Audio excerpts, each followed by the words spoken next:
ওয়ামা আদরাকা মা ইয়াউমুদ্দিন, তুমি কি জানো সেই হাসরের ময়দানের ভয়াবহতা সম্পর্কে? তুমি কি জানো হাসরের ময়দানের বিভীষিকাময় কঠিন পরিস্থিতি সম্পর্কে? তুমি কি জানো?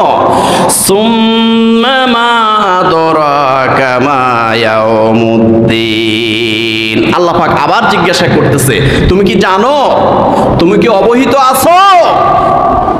এই হাসরের ময়দান, কিয়ামত দিবসের যে ভয়াবহতা, এই ভয়াবহতা সম্পর্কে তুমি কি কিছু জানো?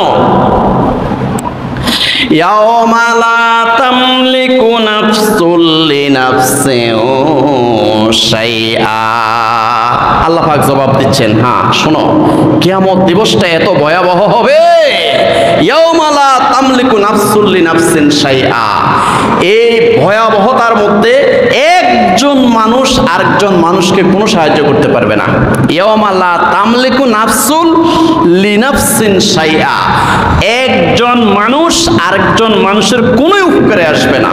এমন ভয়াবহতা, এমন বিভীষিকাময় পরিস্থিতি ওই দিন সৃষ্টি হবে। ওয়াল আমরু ইয়াওমা ইযিল লিল্লাহ, সেদিন একচ্ছত্র অধিপতি হবে, ওই দিনের একচ্ছত্র মালিক হবে একজন। জোরে বলেন, তিনি কে? ওয়াল আমরু ইয়াওমা ইযিল লিল্লাহ, একচ্ছত্র অধিপতি ওই দিন আল্লাহ সুবহানাহু ওয়া তাআলা হবেন। সেদিন আল্লাহ পাক রব্বুল আলামিন ডান হাতে সাত আসমানকে কাগজের মতো ভাঁজ করে ধরবে, আর সাত জমিনকে বাম হাতে কাগজের মতো ভাঁজ করে ধরবে।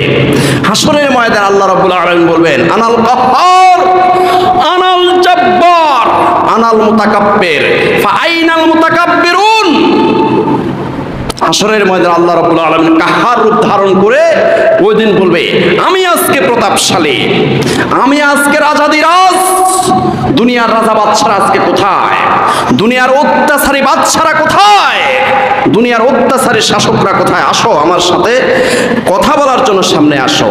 একটা মানুষ সেদিন কোনো কথা বলতে পারবে না। ইয়াওমা ইয়াকুমুর রূহু ওয়াল মালাইকাতু সাফফান লা ইয়াতাকাল্লামুনা ইল্লা মান আযিনা লাহুর রহমানু ওয়া ক্বালা সাওয়াবা। একটা মানুষ, একটা জিন সেদিন কোনো কথা বলতে পারবে না। থ হয়ে, খামোশ হয়ে সারিবদ্ধভাবে দাঁড়িয়ে থাকবে, কেউ কোনো কথা বলতে পারবে না। সবাই থরথর করে কাঁপতে থাকবে, আল্লাহর হুকুম ছাড়া সেদিন কেউ কোনো কথা বলতে পারবে না। এমন ভয়াবহ পরিস্থিতি সেদিন সৃষ্টি হবে।